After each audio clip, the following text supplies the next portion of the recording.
បើ laptop ខូចនៅថ្ងៃនេះតើ file សំខាន់ៗរបស់អ្នកនៅសល់ទេ? ចាជំរាបសួរបងប្អូនទាំងអស់គ្នា ចាតើបងប្អូនអ្នកខ្លះដែលធ្លាប់បាត់ file ហើយធ្លាប់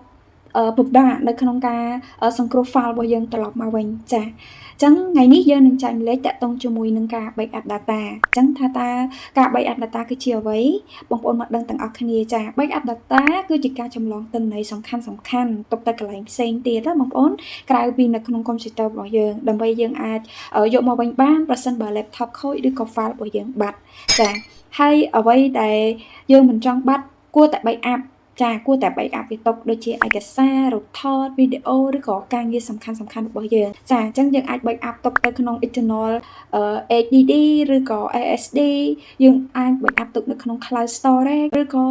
ឧបករណ៍ផ្សេងៗទៀតចាបងប្អូនកុំគិតថា file ដែលនៅក្នុង laptop របស់យើងគឺសុទ្ធតែមានសុវត្ថិភាពហើយព្រោះថាបើសិនជា storage ខូចឬក៏ laptop មានបញ្ហាបងប្អូនអាចនឹងបាត់ទាំងអស់ហ្មងចាហើយយើងពិតជាពិបាកនៅក្នុងការរត់ត្រឡប់មកវិញ ដូច្នេះការ backup data មុនពេលដែលមានបញ្ហាគឺល្អជាងយើងរង់ចាំដល់ file បាត់ហើយទៅរកវិធីសង្គ្រោះមកវិញព្រោះពេលខ្លះគឺអត់អាចសង្គ្រោះបានហ្មងចាអញ្ចឹង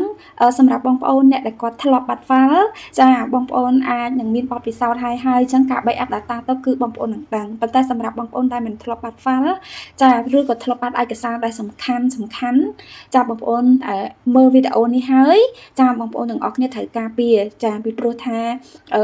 ការដែលបាត់ file គឺពិតជាពិបាករកហើយបើសិនជា file នឹងសំខាន់ទៀតបងប្អូនយើងត្រូវចំណាយលុយច្រើនដើម្បីសង្គ្រោះ file នឹងត្រឡប់មកវិញពេលខ្លះចំណាយលុយច្រើនពេលវេលាទៅហើយសង្គ្រោះអត់បានមកទៀតអញ្ចឹងចាប់ពីថ្ងៃនេះទៅចាក្រោយពីបានស្ដាប់ clip នេះហើយគឺយើង backup data ទុកទាំងអស់គ្នាណាចាអរគុណច្រើន